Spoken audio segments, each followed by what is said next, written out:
most informal assessment is teacher observation. And teacher observation is a little more than it sounds like.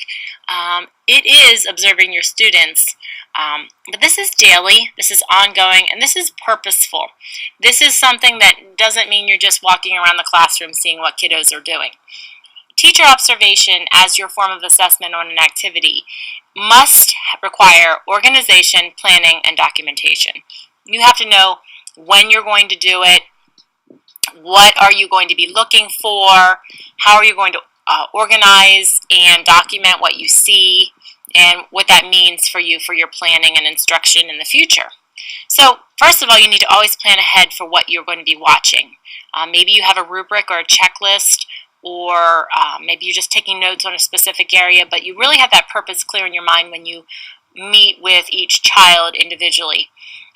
The other thing is, when you're watching these children, you may see something that you didn't plan to see. That doesn't mean ignore it, that means take notes on it, but really you're set out for one main purpose to be watching for. Then you need to make sure you're documenting everything you see. And you have to find a system of recording that works for you and stick with it. Some people like to use charts, sticky notes, note cards, notebooks, or apps. And I have those previewed on the right, and I'll go over that in just a moment.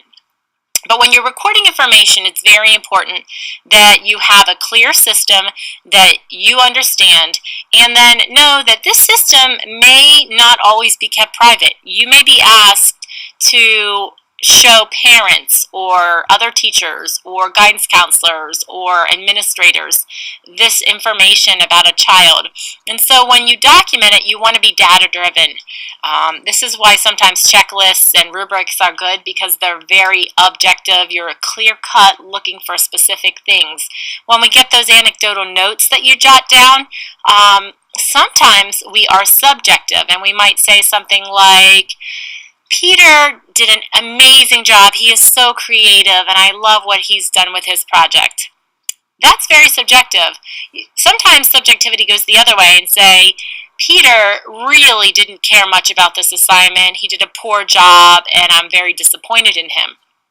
What information, though, does that really tell to help drive your instruction or to answer a parent's questions on an assignment? So we need to make sure that when we record our information that we're objective and we're really recording data that is specific. So instead of saying Peter did a wonderful, amazing, stupendous job, we'd say Peter was very creative in his answers and his drawings on the writing assignment. He had 3 out of 3 answers done correctly with neat handwriting, and you can tell he spent more time than the average student in the classroom on this task. So no one can argue with it. It's basically black and white, and that's where subjective is that gray area. On the flip side, if you have a child who does a negative job, you want that data to be there. So Peter had 1 out of 5 questions correct. He was done 10 minutes earlier than the rest of the class. He used 1 color of crayon to color the picture when he was finished, and he did not put his name on the paper. Okay, no one can argue with that. It's not saying you don't like Peter. It's saying these are the things that Peter did on this assignment. So when you document whatever recording system works for you, you want to make sure that you are objective in how you describe what you see. Now, the recording systems in the green box are just examples of things that I have tried, and believe me, finding what works for you is trial and error. So I have used file folders with sticky notes and each child's name in that grid-like pattern, and I've had a file folder for comprehension, a file folder for fluency, a file folder for writing, a file folder for phonics, where I'm constantly dating and adding sticky notes. That works well as long as your sticky notes aren't manipulated too much, because then they fall out. I've also used the clipboard, but instead of a clipboard, I used a file folder. But I've taped note cards in, and if you tape them in a tiered system and you just put the tape at the top, you can flip them up and down and write notes on each child, and it stays private because you have to flip it up to read it. That worked well too. But again, it was very time consuming in creating this for each of my subject areas. At the bottom we see a binder with pages, and I've done this especially for reading writing workshop where I have conferences with students, and so I would have a notebook page in a binder for each child, And when we would conference, I would put the date, I would put what we talked about, if we did a little mini lesson, and then I'd put a positive of the day and a goal for the next time. And because they were dated, they were always ongoing. You could see growth and progress really nicely.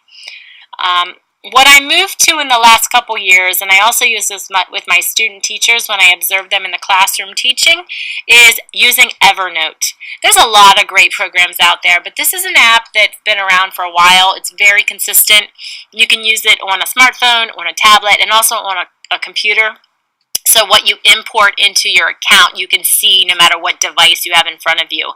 And there, if you click on the Evernote little picture on the left, it takes you through a very quick PowerPoint of how Evernote works and what kind of things you might want to be observing and also collecting information on later on for a portfolio. So please make sure you do that and see how that works because it's pretty fascinating. And this is teacher observation. It's something you'll do more than any other form of assessment because it is that easy, but also because you're working with young learners and we want to have them assessed on authentic tasks. We don't want to be giving them paper and pencil tests all the time. So we want to see what they can do for real, and that's how you evaluate them.